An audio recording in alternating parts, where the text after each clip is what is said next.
was great, fellas. I hit record, so we're good. We're live, but not really. We're anti-live. Anti-live. Oh, What's happening? My world's been turned upside down. Oh God, this is You going were to be the waiting. whole show, isn't We it? were waiting just for that. Boop, boop, boop. There we go. Nobody can see that part. It's a video. It's a video gag. It is a video gag. Yep. But Yeah. just to say at the front of this video, then we weren't able to live stream it, so that's why there's no chat or anything. CJ like that. screwed it up. And by we, of course, we mean CJ. Zoom did the thing. The options are gone. A zoom zip and you screw up. A zoom zip. Okay. Sure. It was soul coughing. That's a thing. Have you ever heard of the soul I've heard of soul coughing. I have heard. Yes, the Of Soul Soul Coughings were a Yes. popular musical band In the back 90s. back in the 90s. I remember it well. Yes. Fun. Hello and welcome to episode 705 of the Player One podcast for Tuesday, May 12th, 2020. I am your host, Chris Johnston, and with me as always from Canada is Mr. Greg Seward. Good evening. How's it going, sir? It's going okay. How's Yeah? it going with you? It's going okay. It's a little Uh, warm in here because in Seattle today it's like 85 degrees. Oh, it's nice and cold here. So, well, I'd rather have that.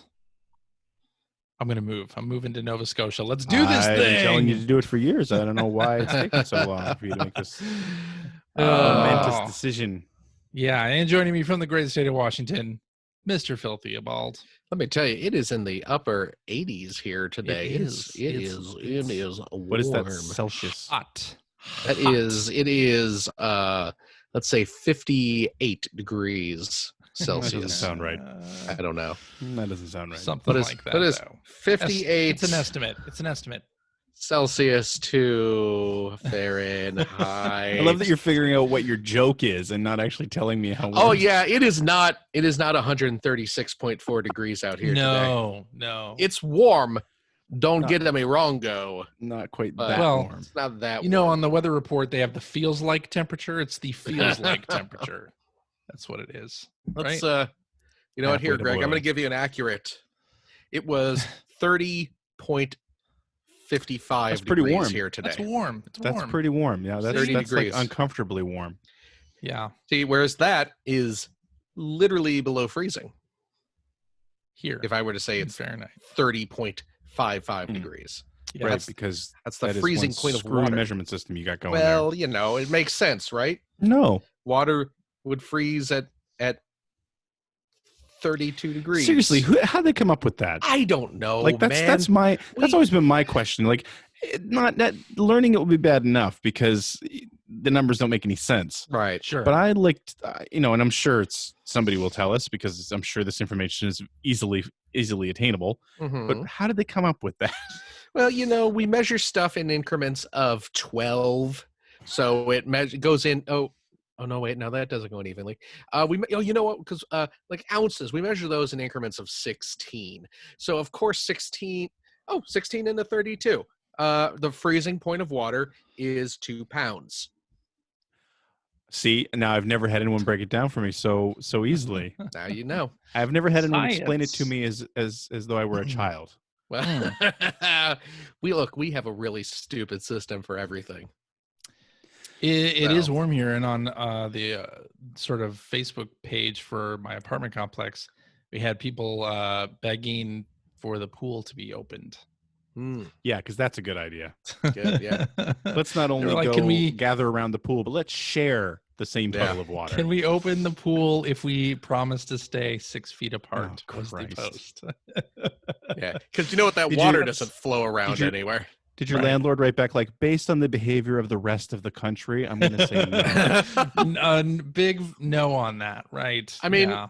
I mean, do your fellow residents not realize that the water's not going to stick to that rule? The water will right. take your germs and float. Well, you across don't the- want to think about that when you're swimming in it, right? So, Well, I mean, Yeah, I mean, even when there isn't a pandemic, that water's pretty gross. Yeah. Oh I mean, yeah. Oh yeah. oh Let me tell boy. you. But so I went to the grocery store today, wore Uh-huh. my mask. I have a mask here. Let me show it to you. It's a Marvel superheroes Nice. Cool. mask. Who's your favorite Nice. Marvel superhero on that That's some mask? old school stuff there. That's like I know it's old school. Old yeah, school stuff. Spidey and yeah. Incredible Hulk That is and like Hey, Iron hey, Man. classic hold that Iron up real Man. quick. Hold that up real quick, CJ. This can't be No. licensed. No, I'm not Oh. going to.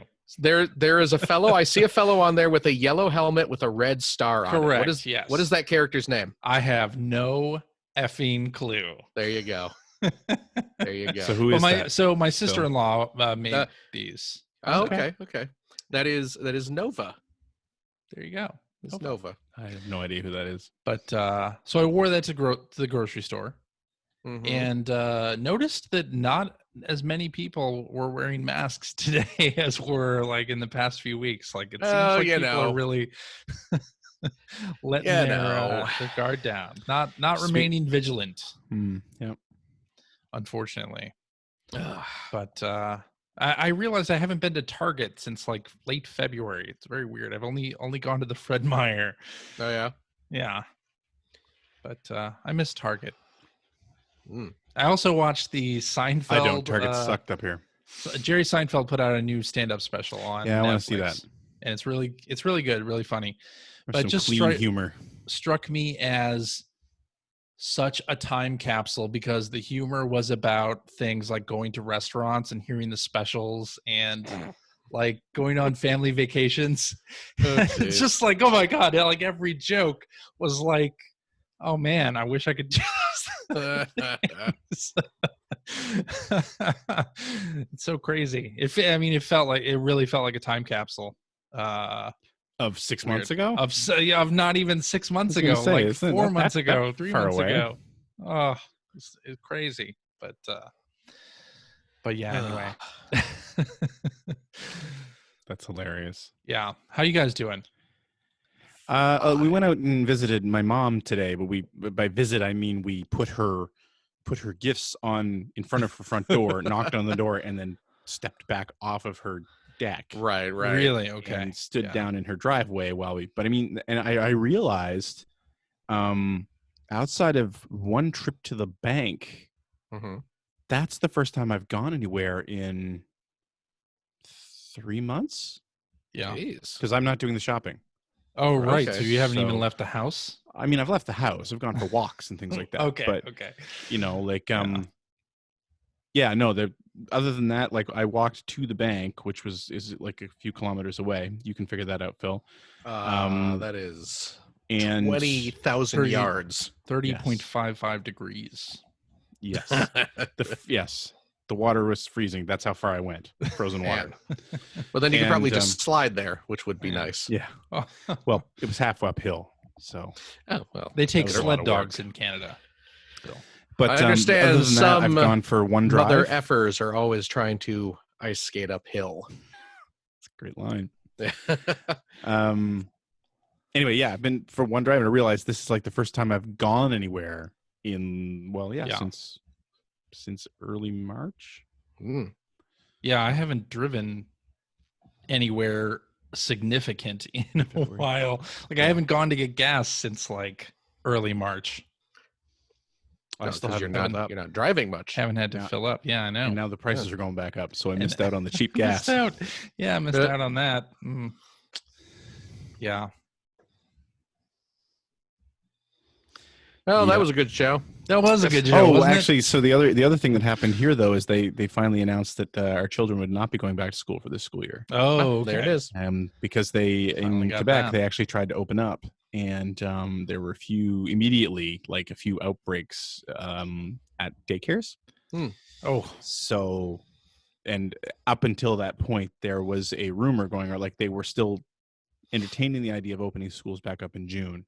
To which point, to which most parents were like, no, And B, Right. why would you open it up and have them go back to school for like 3 weeks? Because the school year will be over in like Right. 3 weeks. So what's the point of that? What's the point? And anyway, then this sort of all happened. I'm not saying Quebec was the catalyst for them making their final decision on this, but it happened around the same time. It's just like, yeah, no school for the rest of the school year, and I think the official end of the school year is actually 2 weeks earlier than it would have been otherwise. So my kids are excited; they have like exactly 4 weeks of school left. So, Well, there you go. so that's good. That's the way it should be. I think I'm happy with that whole thing.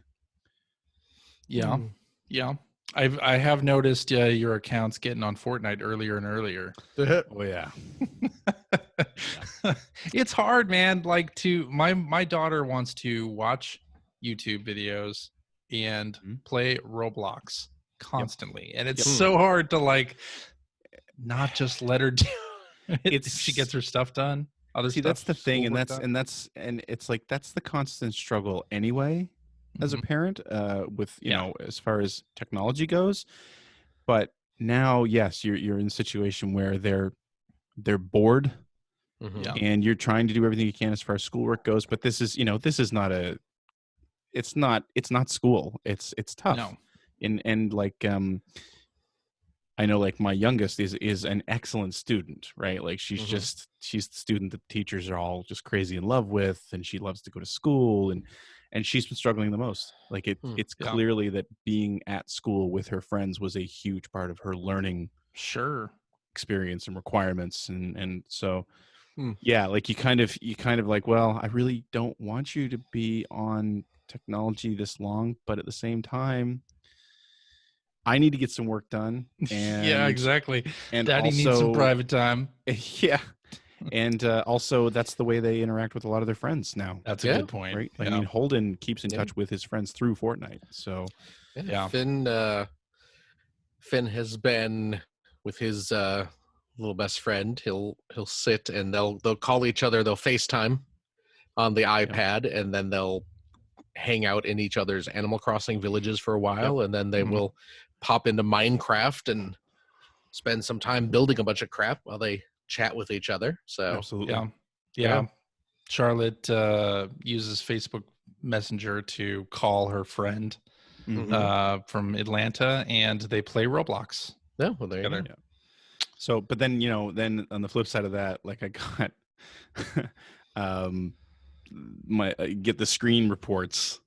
Oh yeah, like you know, and your average for the week, and I just like almost swallowed my tongue. It was like, I think it was 6 hours one week was the average. Oh god, per day. 6 hours a day. Yeah. The way I have it set up is Charlotte can like play for an hour and then has to ask permission for additional time. Yeah, that's how I have my youngest set up. The way that screen time works on iOS, like per app. It's you can have it per app or you can have it in general too. But so she asks permission to play Roblox, and it gives you the options are 15 minutes, 1 hour, or for the rest of the day. Yeah. And I'd like some middle ground between an hour and the rest of the day. It's a 23-hour span there that like see a couple more milestones. It's like, how about I approve it for like the next 3 hours, and then I don't have to be bothered every single hour. That's one thing I would say that because they all have Chromebooks. That was the other thing that I kind of like. Izzy, my youngest, is to the point where she would have had a Chromebook for her birthday this year anyway, because she's kind of at the age where her brother and sisters got one as well. So, but because of all this going on, it's like, well, you need a laptop. So she got one a little early. But that's the thing I like with Family Link, is that you can do it in increments of 5 minutes or 10 minutes when you give them extra time. And you can also set, and I think iOS might do this too, I'm not sure, you can also set like a bedtime.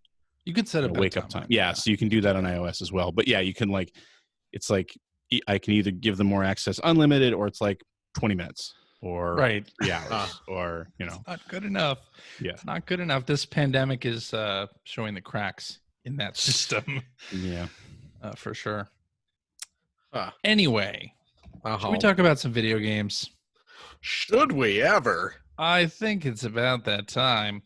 Last week, a whole bunch of things happened on the Xbox side of things. So they had their May 7th Inside Xbox event. But before that, they did sort of a pre-announcement and announced this sort of Xbox 2020 thing that they're doing.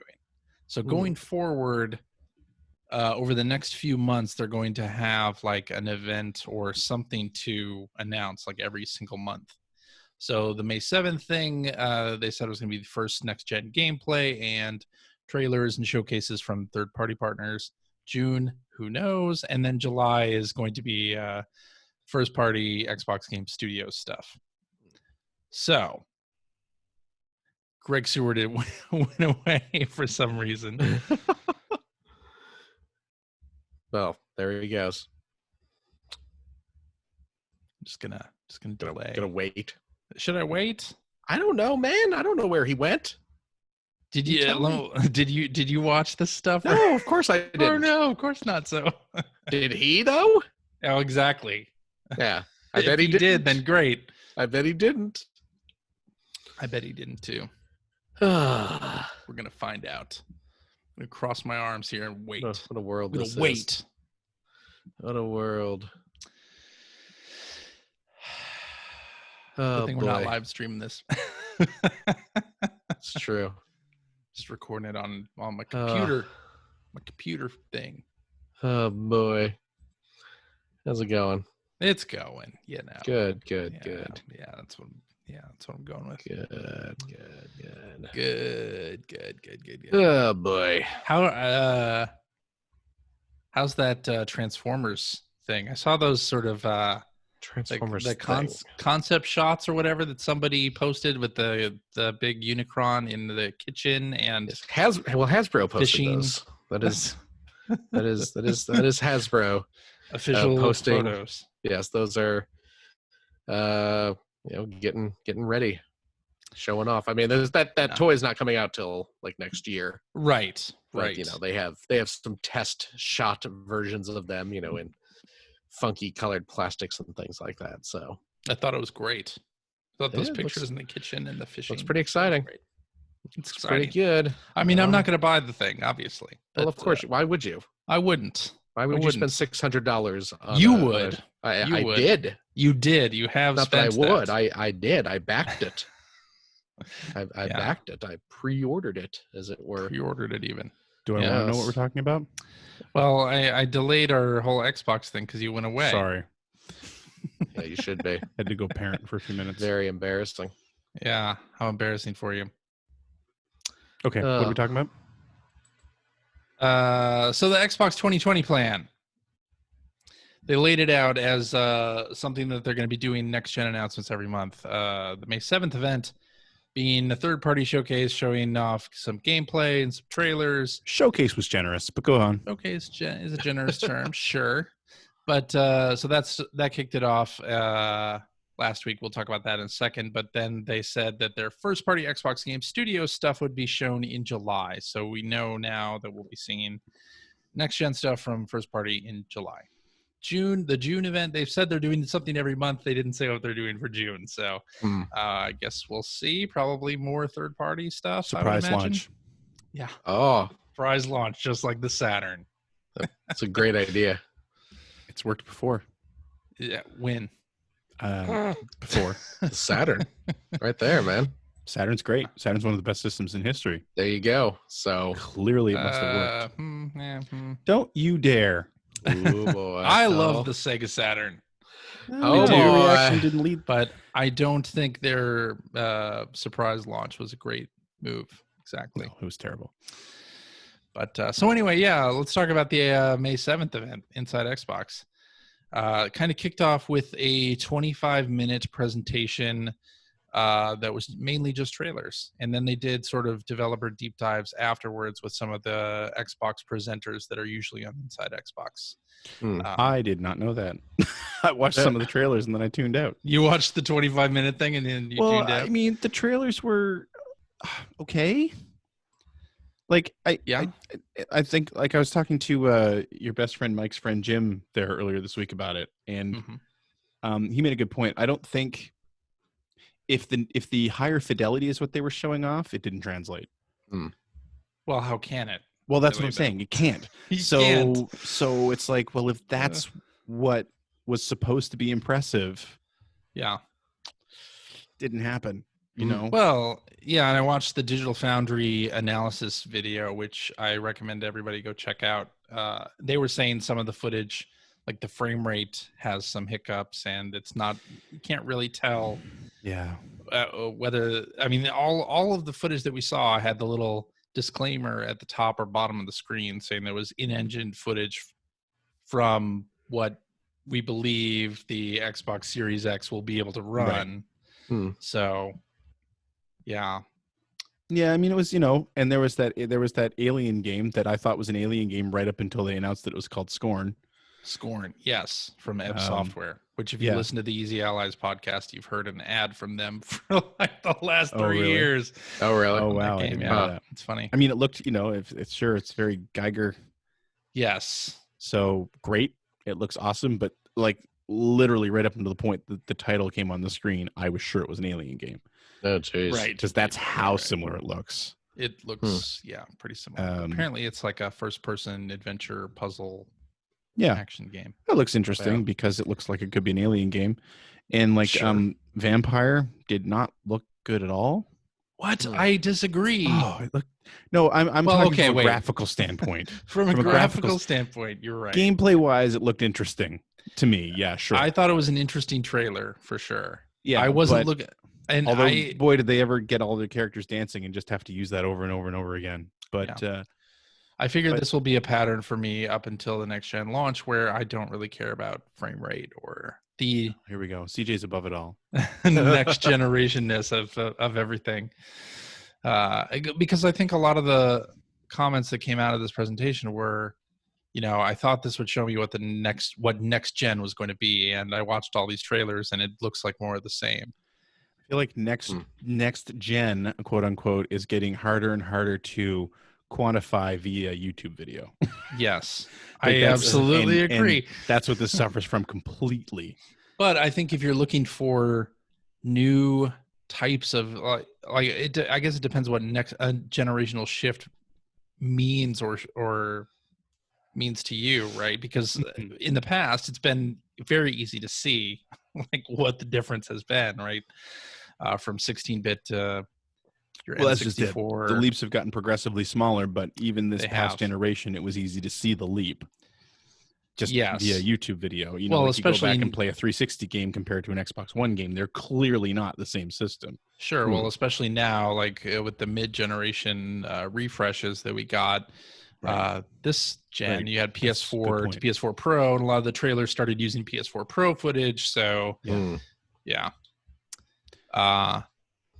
But they showed off smart delivery. Like a lot of the games are coming out before the Xbox Series X launches, and you'll be able That's to good. upgrade to the 4K assets or the Xbox Series X assets at a later time, which is great. I'm really, including yeah. stuff I love like that Yakuza 7. idea. I love that idea. I'm really curious to see how it, like, if it's successful or not, because I mean, being able to roll out your launch games early and as a player being able to play those if I want to, and then not having to buy them again if I do decide to upgrade, like I have a built-in library, like that's fantastic. Sure. I'm curious if it'll cannibalize sales in any way, but I mean, it's already kind of been working that way since you have the Xbox One and the Xbox fair. One X. but it's never been part of a system launch before, right? never So been part of a system that's launch. You're right. That's it's kind of different than backwards compatibility. So I'm really curious to see how that goes, because I mean, I've always been a big proponent of you got to have backwards compatibility. I feel like it's a mistake that we don't usually have it at a launch. So this is kind of a step beyond that. Yeah, I mean, I'm interested in smart delivery. Like as a bullet point on the Xbox presentation, I think it's a great selling point. To your point, being able to like buy a game and know that it'll come with you to the next generation, that's great. But I do wonder if Sony will have an answer to that particular thing. And I think we may have gotten a hint on that with the Madden 21 trailer that came up, or the Madden 21 part of this presentation, because Madden 21 is not going to be a game that supports smart delivery, except they are going to have an upgrade offer where you can upgrade to the Series X version for free, but there's a time limit on it. You had to have purchased Madden 21 by the end of the year and Oh. then upgrade by like the end of March to be able to get that. So if Madden 21 can offer something that's like a similar value proposition to what smart delivery is, do we think that Sony could say, okay, they're not doing smart delivery in the same way that Microsoft is, where it's downloading different assets, but Mhm. could they do something where they just offer you the next gen version for free, or do this thing like what Madden 21 is doing, where it's a limited time offer, but it's there? Yeah. I don't know. That's interesting. I mean, with the Madden 21 thing, obviously that's because they release a yearly update. Right. So you don't want it to be in Or perpetuity. But it could be a licensing thing as well. Like we really that's don't probably part know. of it too. Yeah. So that's interesting. I didn't know that. Yeah. Well, one of the things I thought was interesting about this presentation is that there were a lot of games from teams that are indie, right? Like Yeah. Call of the Sea from Raw Fury. That's an indie game. Ebb Software doing Scorn. That's an indie title, or it would have been referred to as indie in previous years. You have The Medium from Bloober Team. Bloober Team did Layers of Fear and the Blair Witch game. But those are sort of being there's no like differentiation between indie and Assassin's Creed Valhalla. Like everything you're not getting everything's like just the indie games now. showcase. Yeah. This is not the indie showcase, right? Exactly, which I like. I prefer that because games are games, and I think over the past couple years, for some people, the term indie has come to mean I'm going to be playing a pixel art platformer. Oh yeah.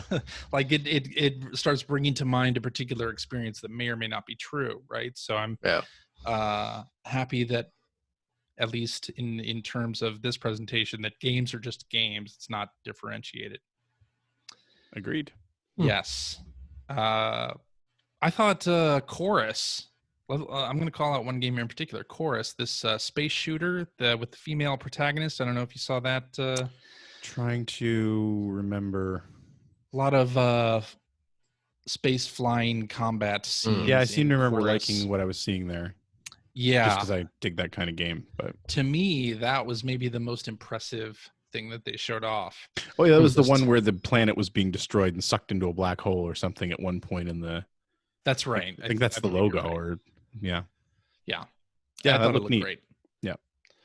Yeah, and to clarify, like the games they showed, I don't think they looked like bad games. Right. They just didn't look like whatever I'm expecting, and I don't know what I'm expecting next gen to look like.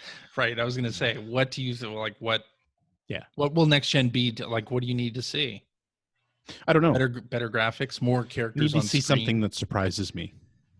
Because the Dirt 5 trailer, I thought was pretty darn impressive, and apparently that has a 120 frames a second mode.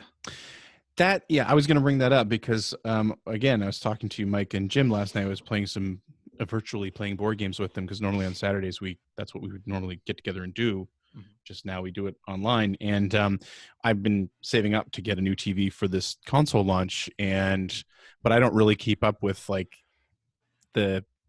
keep up with the reports on what's a good gaming TV, that sort of thing.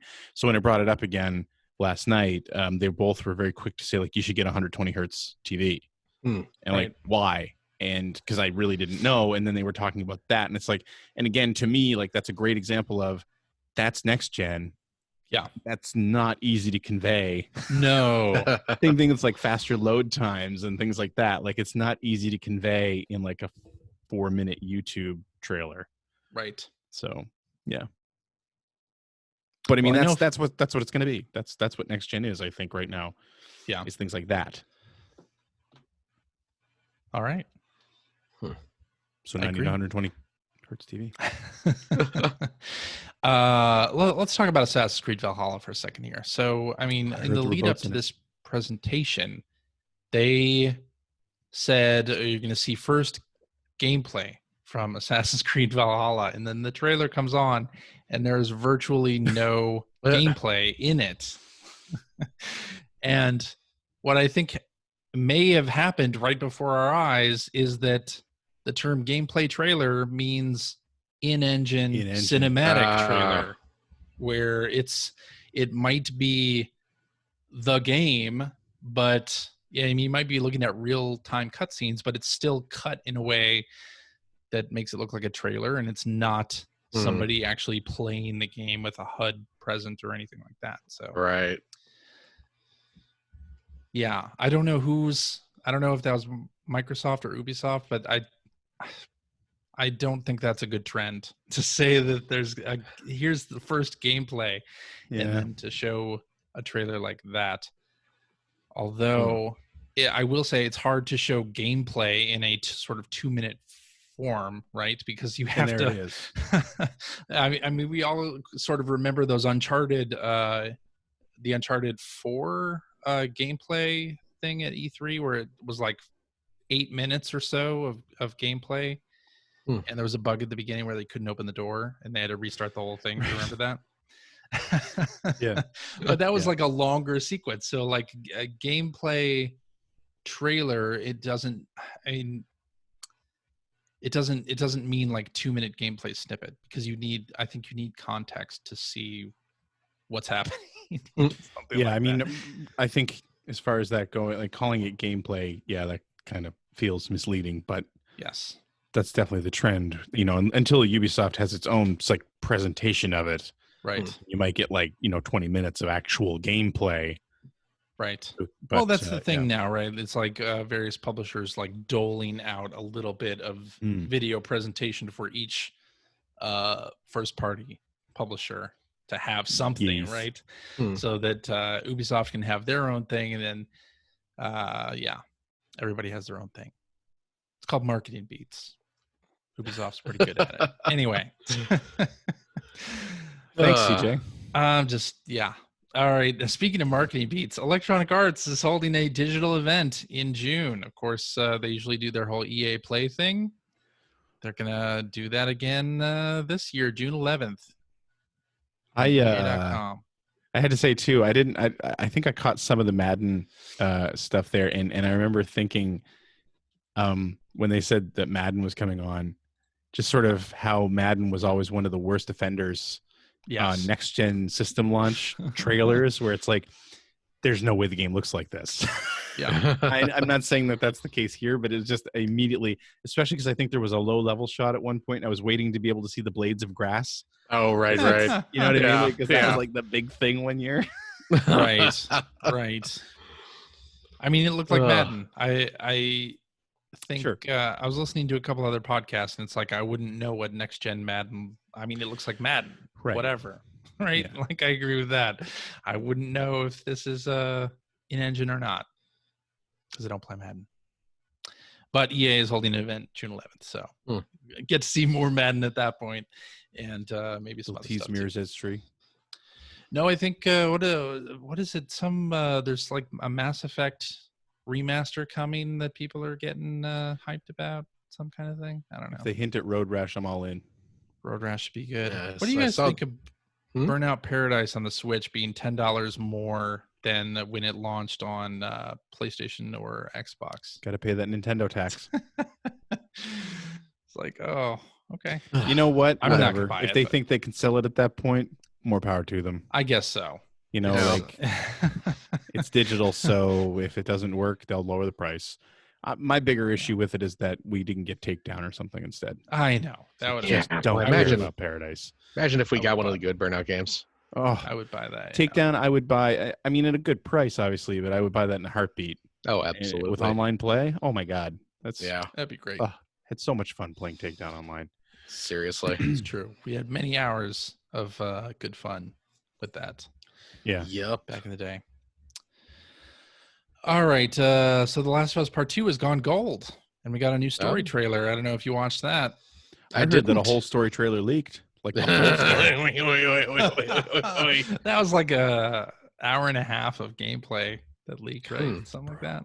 Yeah, it is brutal. I feel so bad for Naughty Dog, but we got a new story trailer.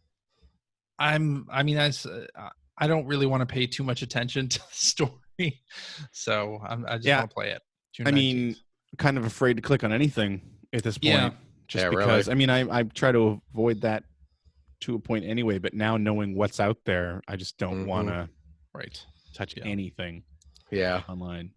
I agree. Billy Mitchell is Oh boy. suing Twin He's a guy. Galaxies for defamation, claiming Jeez. defamation. Yep. Saying that they implied that he was a cheater by pulling his scores. So, yeah, there's that. Boy, that whole thing's just like just the lamest soap opera in the world, isn't it? Yeah, it really is. It's like King of Well, Kong came out and that was fun, and it kind yeah. of, was a great showcase for classic arcade gaming, and with a lot of drama built in, and you had a great villain in Billy, whether it was edited that way or not. But then it's just like ever since then, it just seems to be nonstop controversy and so lame. Yeah. Just makes you cringe. It's like it's so embarrassing. I think after any goodwill that came from that movie feels like it's been squandered at this point. Mm-hmm. No, it's like It kind of proves that any fandom or any community can have a ton of drama. Yeah, I just wish it wasn't still video games. I mean, video games has so much drama. But go into any community for any game. Oh, bad. Billy was tired of not seeing his name in the news, so he had to do something to stir the pot a bit. Apparently, the lawsuit was actually filed like a year ago, and the reason nobody saw it is because Twin Galaxies was misspelled. Yeah, in the complaint. Oops. Oh boy. So a guy named Nick Ha. Nick who? Released a video, sort of a pseudo Nintendo Direct style video for Animal Crossing that's user experience changes for Animal Crossing. Did you guys see this? No, I did not. Okay. Amazing. Who's this person? He's like a graphic artist or a motion graphic person, animator. Is he involved with Nintendo at all? No, he is not at all. Like a fan project. This is a fan video. Yes. Okay. So, and he did this, and it's in our outline if you want to check it out. But basically, he did it pseudo Nintendo Direct style, like showing different improvements to the Animal Crossing user experience, including being able to craft multiple of an item at once, being able to like pre-select your online options, and so this is like a wish list that he's turned into a video. Yes, okay. Exactly. So it's Nintendo Direct fan fiction. Nintendo Direct fan fiction is a great way to put this. Okay, yes. Clearly crossed the line here. Okay, that's exactly what it is. Great. Yeah. Okay. But he actually has some really good ideas in here. Yeah. Including something that I definitely want, which is when you are crafting, it takes materials from your stored items, your storage. Yeah. Well, I mean, this is all stuff that people have been complaining about since the game launched. It's exactly correct. Yes. But it's putting it into Animal Crossing's visuals and making it look very convincingly real. Okay. So, but it is a Nintendo Direct fan fiction, yes. but darn good. I hope that Animal Crossing developers have seen this and will take some of these into consideration, because there's a lot of good stuff. I know the Animal Crossing dev team listens to our podcast. I know. So they certainly know about it now. But yeah. I don't know. Do they have a real history of following the lead of the community, or? Well, I mean, they haven't really had a community. Well, they haven't really had a New Leaf was different. Right? Was it a different team? I don't know. But I mean, it's easier now to update the game, I would imagine, than it was on previous systems. Yeah. I was talking more about Nintendo in general. But I mean, Nintendo is already updating. Yeah, I mean, remember, Greg? Do you remember back in the 80s when everyone on the continent got together and started chanting Mario? Giant Mario head. And yeah, we formed that giant Mario you could see from Right. space, and then You think Nintendo was Shigeru like, Miyamoto heard that? I don't know if you noticed or not, but Nova Scotia wasn't really a part of that. well, I mean, certainly you saw it on the news though. We was really mostly didn't Middle fit America. that image. Yeah. And then Nintendo was like, oh, we better make a Mario 3. Yeah. Seems like the fans really want that. Yeah. I mean, how, you know, The everyone- Heartland wants millions of chanting Mario. Mario, you know, Yeah. it was, you know, Hands Across America and Hands Across America. forming the giant Mario head were two really formative experiences of my youth. So, you know, realizing that people, Yeah, could you know, come I mean, together. Mario's ear didn't even go past the Great Lakes. I mean, there was a lot of North America that wasn't really involved in that. Coastal Ah. elites. Just looking at the Oh, image here, yeah, it was just the flyover states. Well, really, you know, what else are we gonna do? California wasn't You know? involved. New York wasn't know? involved. You're living in the Chicago suburbs. You got to do something to while away the hours. Looks like British Columbia and Alberta both weren't involved. Yeah. Yeah. Well, Or you Quebec. Quebec's not usually involved in anything. None of the Atlantic provinces. Florida man. wasn't involved. Yeah. There you go. Well, anyway, that's the news. Let's get into what we've been playing. Out of here. Do. Were you Dennis Miller? Fixed all that Something? broken news. Yeah. Phil, Uh-oh. what do you got for us? Well, I was dropping a clever hint just there because I've been playing the hit 3DO game Dennis Miller. That's news to me. One of my Was that favorite. a game? It was not a game. It was Interactive just- CD-ROM. Yeah. Yes, it was an interactive comedy experience. It was basically just watching Dennis Miller do hacky fake Saturday Night Live As he was weekend known update to bits. do. Yes, it was just he's. I believe this was well after he was off Saturday Night Live, Yes. and so he was still just like, let's get him to read fake news and say chat. Did he not have his own show though at that point? Like I thought he I went don't on know, and he might actually have. had a show. I think where he he did, did but it that. was very short-lived. Yeah. I've not been playing Dennis Miller. That's news to me on the 3DO. That was a was lot. said in jest. I mean, Neurodancer's kind of just permanently in that disc tray at this Well, point. I right? mean, the tray is stuck closed. Ew. What? A manufacturing defect, Greg, caused by all the semen. So There it is. don't read I mean, too you'd much think they into would've- that. If they're going to allow porn games on the thing, you'd think they would have done some testing. Non-stick surface, man. You Teflon. know? Need some Teflon. Exactly. If you Teflon your Some- wiener, you don't have to worry about any of it. What? Think about it. Wouldn't it slip out of the Won't bun you? then? Huh? I don't. Man. So what have I been playing? I've been playing some more Animal Crossing, Yeah. getting some more Crossing We animals. finally rolled credits. Oh, did you? Nice. Congratulations. And we got another Nook upgrade, Nook store upgrade, I should say. Oh man, Yeah. Yeah. So I got my daughter's real into it now that we can landscape. She's very, very Oh, excited good. about that. Yeah. She spent a lot of time putting paths down, and Oh, nice. That's when the game and really opens up. My two daughters have totally decided that they hate one of our villagers, Which so one? I'm not allowed to speak to that one. Which one? Croak is his name. Croak. I Frog. love him. I'm assuming. Yeah, he's just a cranky little. He's great. Yeah. He's just this cranky little frog character. But they've decided they don't like him. Oh, that's yeah. sad. gosh, So it's like, wow. don't talk to Croak. When you play, you're not allowed to talk to Croak because she read somewhere that if you don't talk to them for long enough, they just leave. Oh no! Like actively trying to kick Yeah. people out. Wow. Damn. Absolutely. Not a That's very welcoming Not a good island. life lesson. Not a good life No. lesson there. Yeah. Yep. Have True, they, though. have they True. tried hitting them with the insect net? Oh, does that Well, work? just to get them more No. angry? No. If That'd be you hilarious hit that 'em- actually worked. If you hit them with the net a lot, they will get pissed at you. Oh, will they Really? Oh yeah. Oh, Or like I if Yeah, I you wouldn't shove them test that. around a lot. Because I'm Canadian. The second I do it by mistake, I literally say I'm sorry. Of to the course screen you do. and Yeah, just- yeah.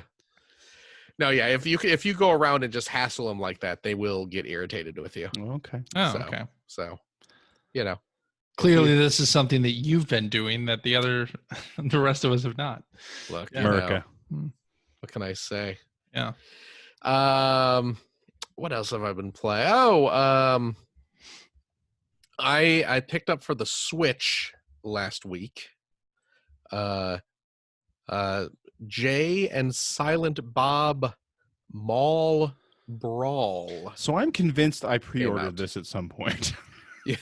Wasn't it? It Well, was a like, Kickstarter, right? I believe it was a Kickstarter originally. Right, a Kickstarter. Maybe that's where I believe it was. And this is for those not in the know. This is, of course, based on Kevin Smith, noted filmmaker and thespian. Kevin Did you put that in Smith. quotes? His Filmmaker. View Askewniverse. Yes. His Clerks and the Jay and Silent Bob movies and all that crap. It's a game based on Jay and Silent Bob. It is a beat 'em up in the vein of Streets of Rage and Final Fight, and it is done as an NES game.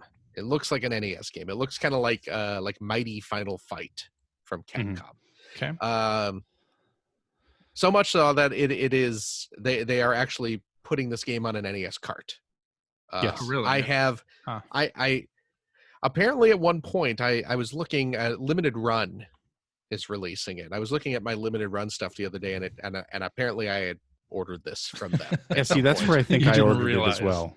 Yeah, because you order stuff from Limited Run and it comes out like 8 months later, Yeah. Yeah. and you kind of forget what you've like. I've gotten packages from Limited Run of stuff that I did not realize I had ordered. So, Right. but apparently I had ordered. I ordered something for Greg, Oh, did you? Corpse Killer. Oh, Forgot right. that I'd ordered it. Got a package and I'm like, what is this? Opened it and it was Corpse Killer. I'm like, oh, okay. Oh, right. I forgot you did that. Did you ever give it to Greg? Well, You he still- told me, hey, CJ, order this for me. I can't do it right now. And I did. And I'm Yeah, like, 'cause hey, I was- Greg, I I ordered was- this thing for you. And he's like, oh, I did it myself. Too. Yeah, I got it. Oh, so I now was out and about that day, and I was afraid I wasn't going to be able to do it on my phone, and then I so managed CJ just has this game that he absolutely Corpse has Killer. zero to interest sell it in, to somebody. Yeah. and the person who wanted it doesn't need it. Nope. You could probably Well- sell it for a profit. Probably. And the They're thing on about it eBay. was I couldn't cancel it because you can't cancel limited run Right, orders. yeah, Limited Run. they So don't then, let you. like, I just forgot about it. And 5 months later, package arrives. What the hell is Oh, this? man. Yeah. Nice. Oh, there it is. I have pre-ordered this from Did you? from Limited Run. Yeah, There yeah. it So is. so they're releasing it's like it's an actual like NES cartridge. Like Yeah. this is an NES game. They're putting it on a cart so you can. Well, I mean, you can't now because it's Limited Run. So there was like a 3-minute window where you could have, Mm. Fair enough. unless that was one of the ones that they had up for like a couple weeks. But yeah. So there's a cartridge version coming, but it was just released on Switch and maybe some of the. I think it's coming to Steam as well, and it may already Yeah. be on there. I don't know. But I picked it up just because, hey, it's a fun novelty, and I enjoyed Kevin Smith's movies back in the 90s. Yeah. I think I may have mentioned because he just did that Jay and Silent Bob reboot. Yeah, Yep. I haven't brought You my Did I mentioned stuff. mention last that on the week. show? Yeah, well, we were talking about these movies in general a couple weeks ago. Yeah. I got through about 20 minutes of Jay and Silent Bob reboot and just had to kind of. Dip out. Yeah, his movies are very of their time Yeah, and I mean this one. and of the age you were when you saw them. This one That's is true. This one is still of that time, but somehow Yeah. significantly worse, Yeah. and with like probably 1/5 of the budget. And boy, does it show! Really? I Oh didn't yeah, realize that. I mean, it's clearly low budget. I mean, It- is he making? He's not regularly making movies anymore, right? not regularly. He But did they're that. Kickstarter He did- campaigns. He did right? that phase where he did like Tusk Yeah. Red and State. yeah. Well, Red State. I think that might have been his first like non Clerks universe. A well, swap universe Cop movie? Out. Cop Out was the first. Oh yeah. Oh, was But that the Cop one Out- that was back when he was still sort of an indie filmmaker, right? Well, right. Cop Out was more like because that was like a studio film, Right. You're right. Yeah, and like Red State was like a that was him funding it, I think, and stuff like I that. think you're right. But then he started making like really like no budget crap movies based on like I think it's like, you know, he'll crack a joke on his podcast or something and then just go, oh man, Make a movie of that. I'm gonna make a movie and I'm really high right now, so that seems like a really good idea that I should make a movie based on this idea I came up with while I'm really high on my podcast. And then you get stuff like Yoga Hosers, Jesus. which is a movie starring That's a movie. starring his kid and I think Johnny Depp's kid.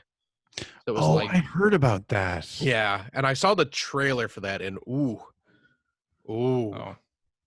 like I can't even bring myself to watch that as a goof. But yeah, Okay.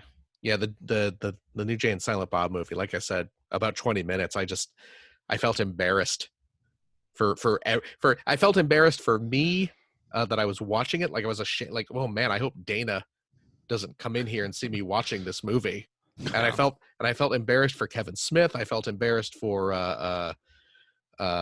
what's his name? Jason Mewes. Not Jason Mewes. Although man, Jason Mewes with his Jason Lee. Jason Lee, that's the guy. Yeah, because he's in it. Does he do much of anything anymore? Well, Alvin and the Chipmunks. Yeah, really. I think that's. That's Well, he probably had that moneymaker TV for show him. for a while. My Name is Earl. My Yeah, Name my is name Earl is Earl, which Great was supposed show. to be really good. It Yeah. is a great show. He was on that, and now he's he's probably what 50, He's got to be in his 50s. and he's Kevin drags him out, and they're filming in like a dead mall that's mocked up to look like a comic shop, but it's clearly like we have a budget of like $100 to deck out this comic shop, and it looks Doesn't like it. Kevin bad. Smith own a comic shop? And he's Yeah, but he's not going to tear it apart for a movie. Well, I guess that's true. and it's like Jason Lee wearing like the same outfit he was wearing in like Mallrats and Oh, and wow. kind of just like doing the Chasing same Amy. shtick, and I'm just like, oh boy, this Yeah. is bad. But like there is still some nostalgia there, and it's an NES style. Well, I mean, it was an NES game. Yeah. Yeah. I mean, it's not even a You said style. It is an actual NES game. So I was like, I'll check it out. It seems okay. I played through the first stage. It looks like a decent kind of late era NES style brawler. NES style brawler. It plays okay. Probably not the best timing coming out like the week after Streets of Rage 4. Right. Yeah. which looks and plays significantly better. Yeah. But whatever. It's there. The I don't know if the whole game is like this, but the first level is just basically like it's just mall rats because you're in a mall and like you're fighting like the mid boss is like the Easter Bunny and Oh, that's great. and the final boss of the stage is the security guard from Mallrats. LaFours. That's the yes. LaFours. So it's like and it's like the set of the game show. So I You was know like, what? okay. That works for me. I was like, yeah, if I don't know Yeah. if the whole game is gonna be, I can't imagine the whole game is just Mallrats stuff. Because But- it's the same thing. Like, you go back and watch Mallrats now, Yeah, it's not great. right. But I really enjoyed it when it came Oh, absolutely. So did I. Oh, yeah. So so did I. I'm definitely. all in on that. Like, So did I. So I'm wondering if there's like is there like a Dogma stage and a I'm Chasing sure Amy there- I'm stage sure or there something is. like that. Chasing Amy stage. I don't know what that would be. I don't know. Yeah, but I don't know. but yeah. So I mean, it's fine. Plays a lot like Anticipation. But yeah, it's fine. But like if you're looking for an old school brawler, just get Streets of Rage 4, of course. But Right. as a novelty, it was it's kind of cute. Yeah. I also speaking of Kickstarters, a Kickstarter that I backed has started giving out its games. Okay. Game. Wonderful 101. The Oh, right. Wonderful 101 The remastered was successful. I threw in my I think $40 to get a physical copy of the Switch game. mm-hmm. Even though I'm pretty sure I talked about this on the show. I did play Wonderful 101 a bit back when it came out on Wii U, and it didn't click with me. Yeah, it was. I didn't like Same. it that much, but yeah. Didn't click with me, but I was like, you know what though? It's Platinum. I really like Platinum stuff for the most part. Some people really seem to love this game, so I was like, you know what? I'll give it another chance. I'll throw in, get a copy through the Kickstarter. Unfortunately, the physical rewards for that particular Kickstarter, i.e., the game, is delayed a bit due to unforeseen The world being on pandemic fire. stances. Sure. So it sounds like that like the retail copies are going to end up in stores before the backers get their physical versions. Oh, Which really? is always, I'm sure the backers will be totally understandable about that. yeah, which is, Understanding. Wow. it's Huh. unfortunate, but Can you switch to a digital code instead? Well, what they did was Gave everybody digital code. everyone who threw in for a physical version of the game, they sent a Steam code. Oh, okay, that's good. They sent a code for the Steam version. Yeah, which fantastic. Fine. Yeah, that's great. Yep, great. So it's and like you can start playing it immediately. Good looking The game's not out yet, but I don't believe it's out yet. I think it launches in maybe a couple weeks. I don't know, but you can if you get the Switch code through the Kickstarter, you can download it, start playing it now. Boom, you're in, you're early. It's great. You mean Steam, not Switch? What did I say? Did I say? Yeah, Switch. I meant Steam. I meant Steam. Yeah, they send you the Steam code so you can download it to your personal computer, right? And you can start playing it even before it's released, which is great. Of course, it was funny because they sent out an email. Like I got my email saying, explaining the circumstances. Here's your Steam code. Enjoy. We will keep you updated when the physical versions are going to be ready to ship. And then a few hours later, I get another email from them that is clearly meant to answer a deluge of whiny demands that a bunch of other. It's like, oh no, we're very sorry, we cannot give you Switch codes. Like we don't have the means to give Switch. Right. Yeah, I don't know if a lot of people know this, but promo codes on console. So on Switch, you can produce as many keys as you want for free. Valve lets you do that on Steam. On Steam. Man, sorry, on Steam. On Steam. See? Yes. See? It's easy to do. Yes. On Steam, you can do as many codes as you want. Make as many codes as you want. On other platforms, you can't. You have to buy codes. Yeah. And basically pay the platform holder the 30% cut. Because technically you got money for the code. Right. You can't just give them away for free if you're not giving away press or media codes. Yeah. Right. So, that makes sense why they would do that, and they would not financially be able to just give everybody Switch codes. Yeah. Exactly. Yeah. So, but yeah. Oh yeah. It looks like it's coming out May. At least US, it's coming out May 19th. Okay. On Windows, Switch, and PS4. So if did you play it on Steam? And what's your impression? So I downloaded my Steam version, and I played through the first 2 levels. There's a prologue stage, and then I played through the first stage. I went for easy difficulty. There's very easy, normal, and then I think there's a hard. And I was just like, hey, you know what? Like I said, already hard. He doesn't need a. I mean, you saw the state of my 3DO, but it's like I couldn't really get into this the first time. I'm gonna bump the difficulty down. Maybe I'll enjoy it more or something. I enjoyed it more. It is, glowing recommendation. Well, you enjoyed it more. You know what the problem was? Doesn't suck. When I played, it doesn't have a second screen. You need the gamepad. Well, exactly. When I played it originally on the Wii U, it was at like some press event. You didn't play the demo? Huh? On Wii U? They had a demo on Wii U as well. No, because I had played it I'd spent You time played it. playing it at a press event. Yeah, Why would I I? remember that demo being a great example of demos being a bad thing. Oh, really? Well, that's what kept me from. Yeah. I was all in on that game until I played the demo, and I was like, Yeah. I don't like this. Yeah. Yeah, because it's and a game demo. Because I was working at Nintendo Power when that game came out, so I was at at some press event playing a demo. So there was a PR person kind of walking me through it, explaining it, showing me what to do, and sometimes that's great, but sometimes depending on the game, It's not great. having it at a press event isn't. Yeah, it's not.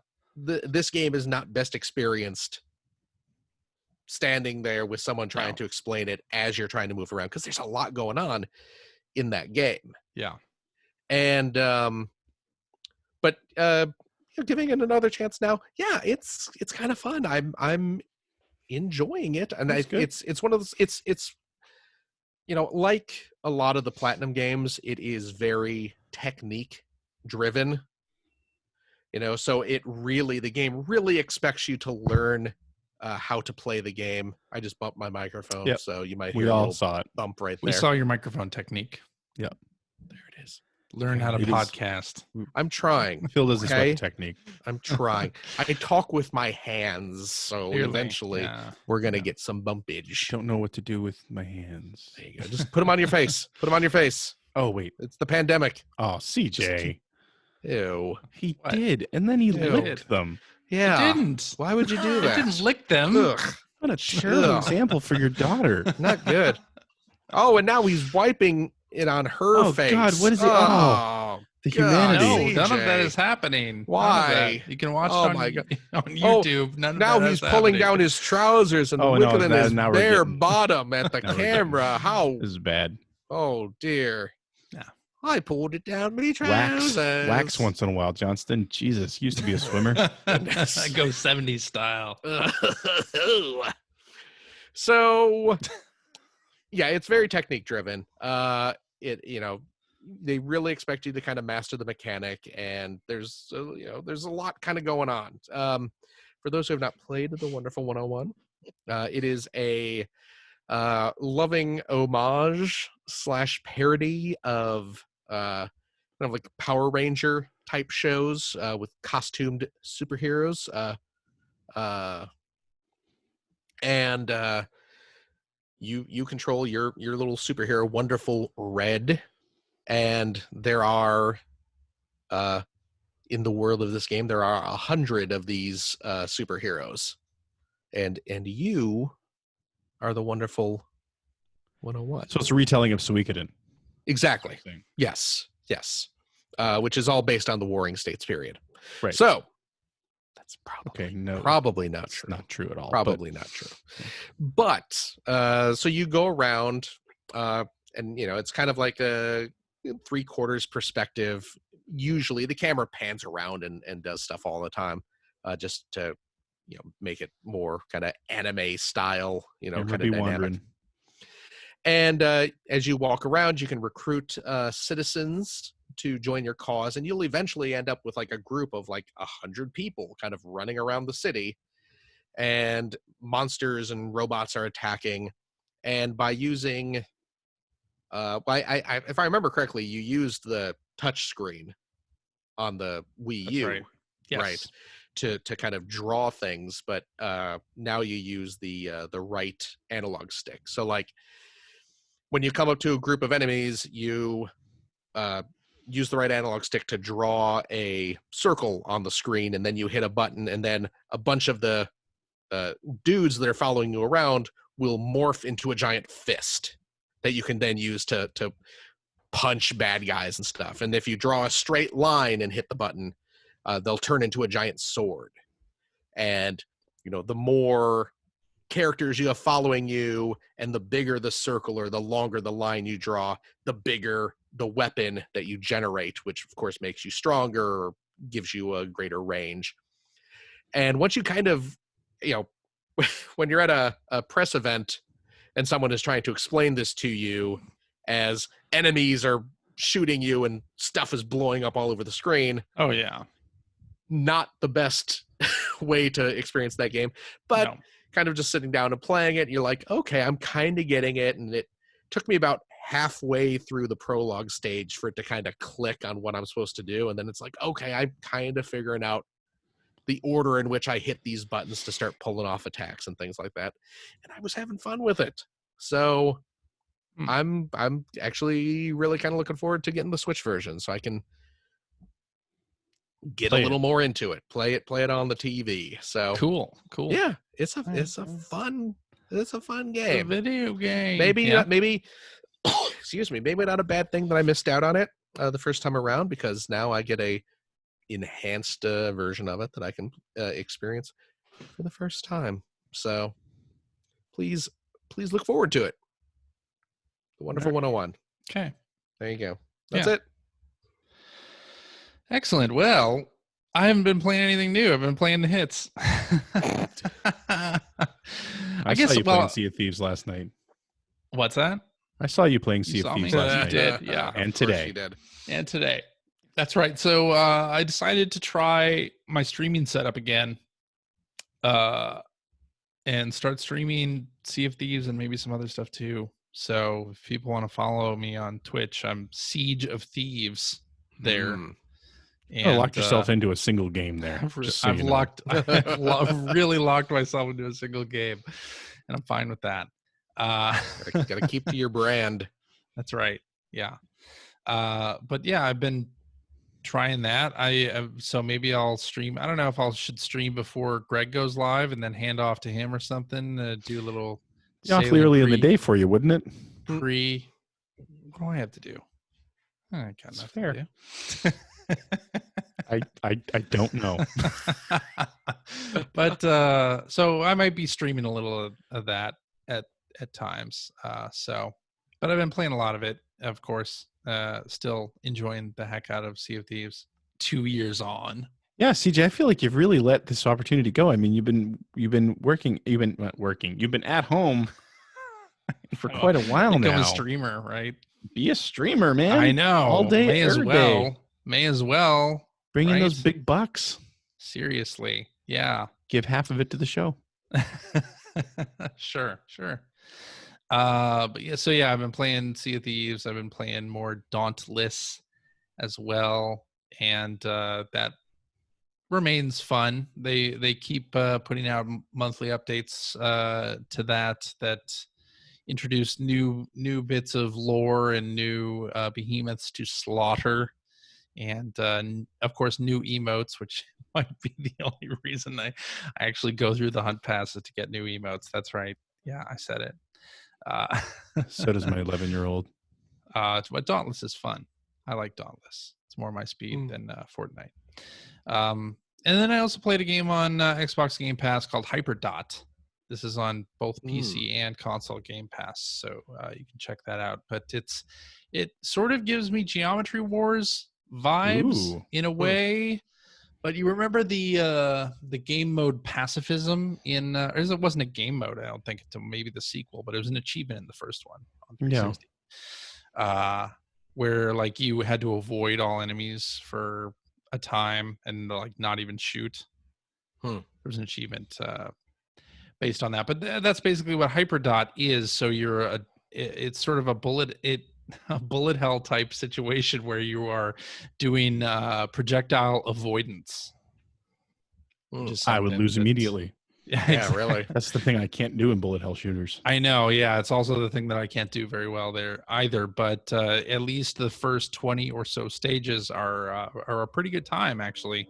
And it does things like it lowers the lights, so there's like a glow around your dot, but you can't see others until they're really, really close to you. So the stages themselves are really quick. It's like 30-second stages. 30 seconds to a minute stages, but it's pretty fun, and it gives me some of that Geometry Wars vibe from back on the 360. So worth checking out. It's on Game Pass, so it's free. You already have it if you have Game Pass, that is. But so that's what I've been playing. Greg. Yeah, mostly playing the hits too. Animal Crossing, playing some more iRacing. Played through Streets of Rage 4 again. Nice. Online on PS4 this time. Unlocking more stuff. Got all my SOR1 characters unlocked now, Nice. who are really powerful, by the way. They don't have all the move set. They don't have a big move set, but they're just real powerful. Nice. And the donor request stream that I did this week was D2 on the Oh. on the Dreamcast, Yeah. which I played through back when it was new. And I have never really played it since. I've played D a bunch of times, but D is like 45 minutes long. So, it's really easy to play through that. But yeah, D2, I hadn't played in quite a while. And man, that's a weird game. It's a really weird game. So it takes place after a plane crash. Laura from D and Enemy Zero is. Oh no, it's a digital actress. That's what I'm saying, right? Laura, the actress. But it's not the same. It's not the same, character. Yeah. Digital actress Laura is on a plane that crashes. Well, gets hit by a meteor and crashes in like northern Canada. And it's a weird mix. It's all like in-game real-time graphics, but when you're in areas that you have to search, it plays like D, where it's like they're invisible paths. You can turn left and right, and you can focus on things and interact with some things. You never know what until you try. But then when you get outside, it's like it was in Enemy Zero, where it's in real time. In Enemy Zero, you're walking in real time down corridors, like a first-person shooter perspective. Yeah. Here, it's like a third-person action game where you're walking around this open world, quote unquote, real time, where you get into random battles with tentacle monsters. There's no other way to put it. And you're walking like around from your animes. It's weird. Yeah. From your animes. And it's just like, I had no, like I said, I hadn't played it in a long time. And when I did play it this week, I was reminded that you literally have 3 places you can go in this little valley you're in. And it takes you not a long time to get there. And you're literally just going back and forth between like 2 different cabins, like 4 times at the beginning of the game. Like you're in one cabin, you search it, you leave and you walk to the horizon. There's another cabin, you go in there, you get one thing, you go back to the cabin you started in, you have a quick conversation, a not so quick conversation with the person that's still in there. You leave, you go back to that other cabin, do something else, go back to the original cabin. And it's just like, they really stretched it out. I don't really know where I'm going with this, to be honest. I'm just sort of describing what the game is, but it's I remember kind of liking it, and it's not good. Okay. It's weird. It's a weird Kenji Eno game, right? With tentacle monsters, which I'd actually remembered when we were playing it. It was requested by Ben Rivers, who's really big into horror games anyway. That's kind of his thing, and we all love Kenji Eno's stuff. Yeah. He was always interesting to play his stuff. And somebody mentioned, like in the intro, like the whole point of it's kind of The Thing. The game has a lot of elements of the movie The Thing. Right. And then I would say also Alien. And because these creatures that appear, these people who are, if they're infected, when the creature that's inside them is born, they're plant-like creatures with tentacles, and they're called they blossom. They say that the characters blossom when these creatures grow out of them. They turn into Mayim Bialik. That's exactly what. That's pretty much the joke. But the way they impregnate other people is a tentacle that they shove in your mouth, and a very special episode. All the anime connotations that go along with that. And somebody had mentioned, and I'd forgotten about this, is that, of course, the US version was censored because the opening scene, one of your companions gets impregnated with these things that way. And in the Japanese version, it's very graphic. Tentacle goes in her mouth, and and that happens. And in the American one, I'd forgotten that they tilt the camera up. Oh no. So it's still happening, and you can see like the top of her head. And you can hear what's going on, but you don't actually see what's going on. And it's like, no, okay, that was an interesting. Got to get that K to A rating. I guess so. And I mean, I guess where it's all done in a real-time engine, you could do that. So, but anyway, that was really, like I said, all I've been playing other than sort of playing like you were saying, the hits classics. Oh, actually, I actually grabbed Sega Age's G-Lock as well. Oh, Switch. Yeah. Good. Which It is good. It's no Afterburner. Hmm. G-Lock Yeah. wasn't as good as Afterburner, but it was an interesting. It's different in that it plays a lot like Afterburner, although it's all mission based, where it's like, okay, so you have a timer, and there's still planes flying around. Some are coming at you and shooting at you. Some are just flying by you, and some will come behind you, and you have to kind of shake them off. But you have to you have to shoot down a certain number of planes within a time limit, or the mission's over. Hmm. And so the whole game is like one series of and they're short missions. It's like you have to shoot like 6 planes or 10 planes or whatever, but it's just a quick series of missions. So it's kind of, it's different enough that it doesn't just feel like Afterburner, but it does feel like Afterburner. And there's also, like, I think the 3rd or 4th mission, you're in like a canyon, which feels very much like something you would have seen in Outrun or Thunderblade. You're in a canyon where there's these giant pillars on either side, and while you're flying back and forth, you are actually trying to stay in between these pillars, which I didn't realize at first. I kept blowing up. I'm like, what is happening? And then realized that I was veering too far left or right and actually running into those pillars. But it's an M2 Sega Ages game, so it's got all the bells and whistles and all the cool stuff that you would expect. And I haven't played a bunch of it yet, but kind of like, I pretty much decided that I'm going to grab all of the Sega Ages stuff that comes out. I'm not buying it all as soon as it comes out, though. Like every month I Waiting buy for a another sale. one. And they're only Sometimes $8. they go on sale. Full price, they're like $8 anyway. That's true. So that's just more because I want to make sure that I'm supporting. I'm so glad that series is still a thing. So I'm even going to get like Puyo Puyo, although Puyo Puyo 2 is a much more playable game than what we got. So Sure. I'm actually excited to grab that one as well. But yeah, so I got that as well. It wasn't on sale. They were on sale up until like last week, I think, and then they went back to full price. But full price is still pretty cheap. So that was it. That's all I've been playing. All right. I guess that means it's time for tweets.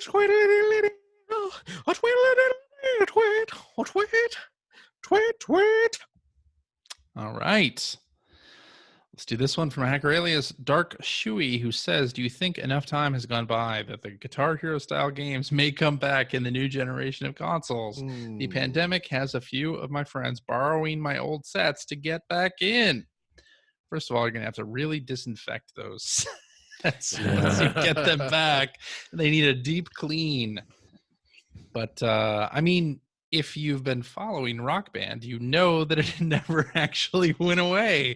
And that Harmonix has been releasing new songs every week. Oh, man. Are they still? They still are. Jeez. Wow. Absolutely correct. Are you still buying them all? No. I was never buying them all anyway, but I haven't bought a Rock Band song in a long while.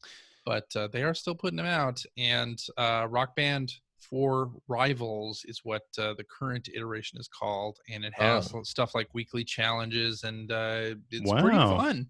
It has online play now. They did add that into an update, so that stuff, and you can still use all your same instruments from the Xbox 360 PS3 era on the new console, so that has not completely gone away. In terms of Activision doing Guitar Hero, I think that ship has sailed. Yeah. I think Guitar Hero Live was their last crack at it. You still have that problem of the big plastic instruments. Yes. That you have to sell and store. And Yeah. that was actually one of the game series that I love that I ended up not playing very much anymore when I realized that the lag on my TV was so bad that it just made it way too hard to play them. It can. You can adjust it, but... But I never got a feeling right. Yeah. What I think has replaced it are things like Just Dance. And there aren't as many karaoke games now as there used to be. Like, remember when that was a big thing on the 360 and PS3? I had a bunch of those. And Sony had their own SingStar. Series of stuff that it hasn't really ported over, unfortunately, but... Just Dance is kind of it, right? I mean, just the way that they've and the whole idea of not having to be super precise in that game was the greatest idea ever. Like, I've had in this room when my kids have had friends over, I've had like a dozen kids back there dancing to Just Dance, having a ball. Because it's the barrier to entry is so low. So It's and you true. just it's just fun. Unfortunately, yeah, I think plastic instruments, anything that requires a peripheral like that is sort of gone to the wayside. Like, Yeah. I don't know that that'll be back. Unless you want Rock Band, then you can do that. Although the Still have all instruments those are drum sets not in my cheap. basement. Like the new instruments, I think PDP is the distributor of them now, and they are not cheap. They're not inexpensive. So if you're thinking, oh, Rock Band is not popular now, the instruments should be super cheap. Nope. Not so much. If you want brand new instruments, you are going to pay full retail for them, direct from PDP, because they don't sell them in stores. But I did love that time in music games for sure. Oh, me too. We spent a lot of hours playing those games. It was pretty fantastic. It was indeed. Let's do this one from Hacker Alias Pio Rowe, who says, does smart delivery for Xbox mean that the Xbox One X is still a console worth owning as it is capable of 4K 60 frames per second? Has Microsoft managed to keep its existing user base happy and relevant while releasing a new console? It sounds like it. That's kind of what I was saying at the top of the show when we were talking about this in general.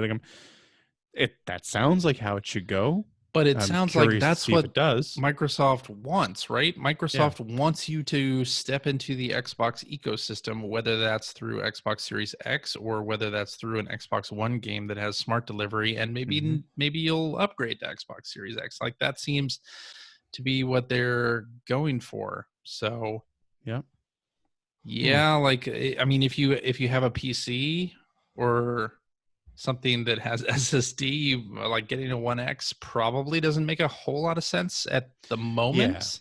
Yeah. But and in terms of 4K 60, some games do support that. So do you suppose that they'll keep the X on the market at a reduced price when the Series X comes out? I don't know. Will they make will that be their arcade pack? Oh. Their arcade pack. Wow. Old school. Maybe? I mean, we didn't talk about this, but the Cyberpunk 2077 system, did you see that? They're doing a custom Xbox One X. So, I mean, they are still making like new versions of that hardware. Well, that's just it. Yeah. So, I don't know. And maybe they've announced this and we're just idiots for not knowing it. But there's also the rumor that they're doing that Xbox Series S thing, right? That is a step down from the Series X, but a step up from the S. Okay. From the current One S. So that's a thing. Yeah, sure. That it's a rumor that they were doing that. Who knows if that's a reality? But it was something they were looking into at one point, apparently. Okay. All right, let's do this one from Hacker Alias Scoop Jessica, who says, I know her. What opinions, if any, did your parents have of your gaming habits growing up? Big waste of time. I mean, my parents just saw it as my hobby, and I mean, they didn't give me too much crap about it or anything. No. I would get the occasional, you need to study instead of sitting in front of that TV for so many hours a day playing your games. But they weren't like super jerks about it or anything. So Yo, super jerks. Same. Exactly. Same. Like my parents accepted it as a hobby and encouraged it by buying games for birthdays and Christmas. And driving me to the rental store. That's the thing too. It's like I was I was constantly getting games for holidays and stuff like that. So certainly. Yeah. See, that was the big difference for me because my dad bought us our NES, and I vividly remember him justifying it to himself as like the whole, it's good for hand-eye coordination.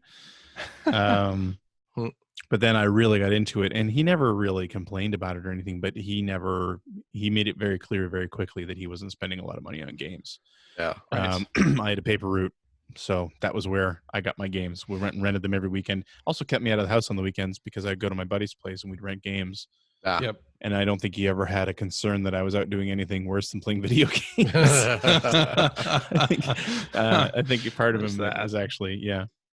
I mean, you do hear people who are like their parents never let them play video games or never let them had a video game system or something. And I mean, that would be so foreign to me. Like that just wasn't a thing.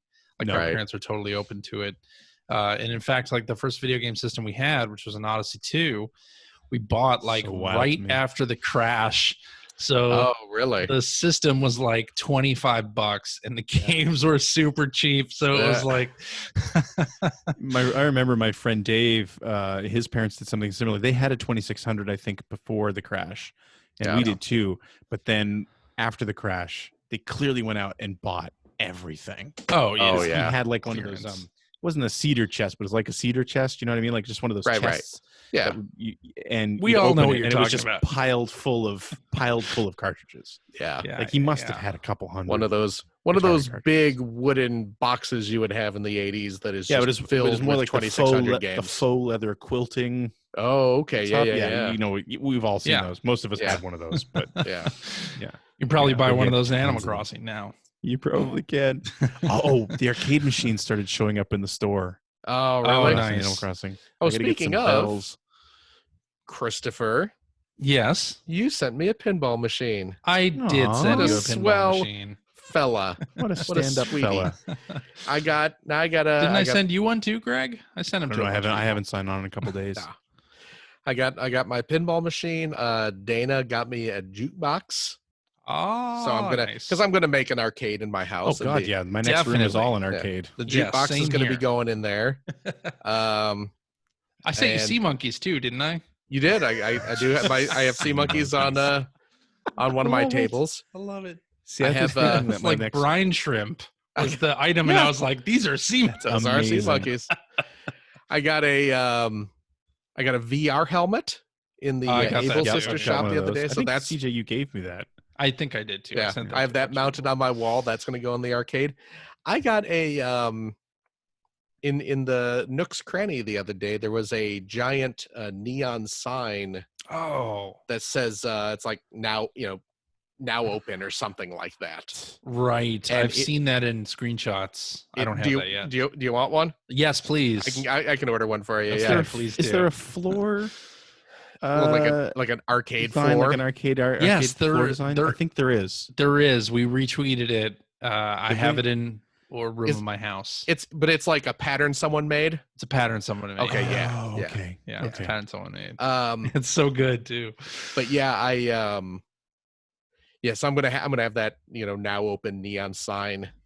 It's great in the arcade. Hell Oh man, right now I have that in my little bedroom in the game, and I have it turned on, and I have the lights out in the room, so it's just the glow of the neon sign. It looks so cute. It is such a great little thing. Speaking of Animal Crossing and the arcade machines, I kind of wish though that they would do like the old Nintendo style arcade stand-ups. They're doing the whatever they're called, the City, Astro City. Yeah. I mean, I guess it's almost like this. It's almost like this game was made in Japan. Yeah, those are more ubiquitous, I guess. But it would be nice to see that. Yeah, but I would love to see a North American arcade version. Yeah. Of that. Yeah, maybe that just makes me pine for the arcade app on the Xbox 360. Oh man! Yeah, see, I knew that'd be your response. Too soon.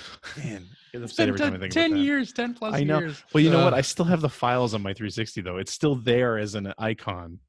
Oh yeah, it's like you can't run it, but right. No. God, that's such a great idea. Although, oh man, the Greg, you probably saw this. This was tweeted to you and myself from hacker alias Mark's Remark about the New Wave toys. The carpeting. Yeah. So I very nearly ordered a couple pieces after that. Well, what I'm referring to, the little Replicade arcade units that Greg has a few, and I have the Tempest one, and I have the Dragon's Lair one ordered. Dragon's Lair, yeah, that's got to be coming out soon. Yeah, well, I mean, it's there've been delays, of course, because of the virus. I think I think I checked an email and it says like end of June. I hope that believe they go they're on sale very expecting. quickly after that because I didn't pre-order or Oh, back it. You didn't do the Kickstarter. Okay. No.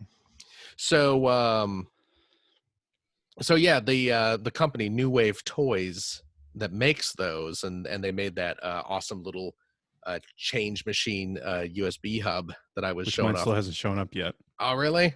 It got lost. It didn't get lost. It's been rerouted. Oh no. Oh, geez. So Ugh. God knows when it'll show up. Yeah. Well, the that company, they've also made carpeting, quote unquote. It's just like little. I mean, it's mouse It's like a doily. pad. Well, it's because it's made of neoprene. It's made of neoprene, Mouse which is pad. what There you go. mouse pads are made out of. Yes. And they are totally just that 80s arcade style. Yeah, like galaxy carpeting. print. And, Yeah, like explosions and lightning bolts Yeah. and multiple neon colors and stuff. And it's just so you can it's hide the spills exactly. and the vomit. And it's just it's just made to it's made to you can just set your little replicate arcade machines on. And last I checked, the New Wave Toys site, they were sold out of them. Yeah. Let me see here if we might have a live purchase here. no, well, I actually have some. Oh, buy now. Look at that. Buy now. Let me see. Are they back in stock? Yeah, limited quantity. Buy now. They are back in stock at newwavetoys.com. Only $8. Regular price $10. On sale for $8. But I was able to order 3 of them from Big Bad Toy Store. They were carrying them as well. And I just got an email the other day from Big Bad Toy Store saying, "Hey, we're expecting these in a couple days here, so get ready." But like I said, we were forwarded these from Marks for Mark, where someone had the mats set out with the arcade machines, and they have little black light, like little UV spotlights that they've set up, and they're shining down on them, and the carpet actually does react to the black That's light. amazing. So I think I might have to invest in a couple of those as well. Cool. Because it looks really cool. Pretty sweet. Looks really cool. So I'm all for it. All right. We're gonna wrap What was the up, question? I don't remember. Or we're gonna wrap up with this one. Oh, are we now? Which is a message we got via Patreon. Oh, So I feel like we definitely had to put this on the show, right? I mean, yeah. This is a Patreon supporter. Patreon supporter asks a question. We're gonna read it. If you pay us, we will read your questions. We'll read anything you want on the air. Well, okay, wait. Phil will read anything you want. No, within. That's the deal. Hold on a second. I do not agree to that. Anyway, listener Joseph says this one is for Phil, as I know he's a huge Mega Man fan. I was wondering if he's played any of the Battle Kid games. NES homebrew games that saw commercial releases and are still available. They are fairly well known in that community, but probably not really heard of outside of it. I like Mega Man, probably not as much as Phil, and liked the series. I think the first one is way too hard, though, with one-hit deaths. There are technically 3 games, with the first game seeing a Famicom release that is more like a version 1.5 that really fixes a lot of the problems of the first in terms of accessibility. Now you have options for multiple hit points. Anyway, that's it. Just wondering if he's played them or heard of them. Yes, they're absolute garbage, and anyone who likes them is a trash person who is trash. I mean, I know that was your initial response, but I thought we were going to soften it up a little bit for the show. Look, man, support. I hold up a mirror to society, man. No, I'm kidding. I'm kidding. I'm kidding. Of course. That was that trademark Phil wackadoodle attitude. Come on. Yeah. Yeah. No, I have indeed heard of Battle Kid. I did not realize they were up to 3 of them at this point. I was only aware of the first 2. And see, this is the thing. At one point, I purchased, because they were released on like homebrew NES cartridges. Yep. Through Retro USB, which is a site they've done a lot of like homebrew stuff and like reproduction cartridges and stuff like that.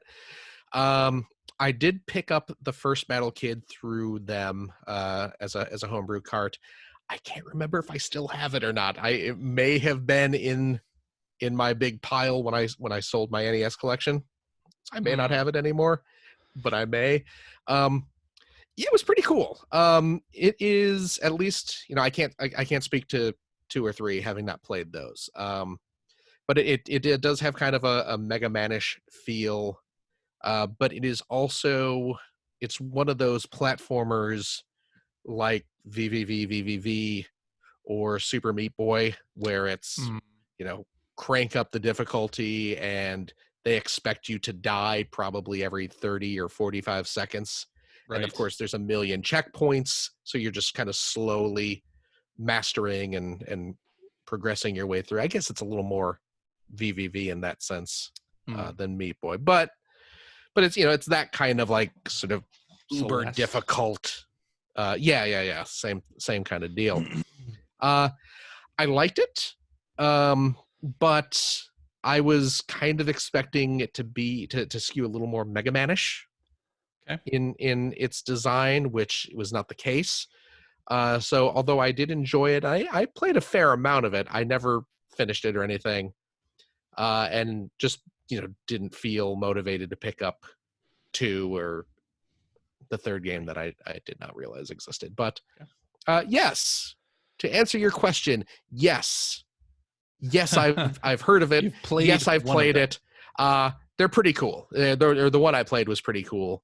Maybe not 100% my bag, but I can certainly appreciate the craft behind it, and I did have some fun with it. So yeah, cool. Battle Kid's neat.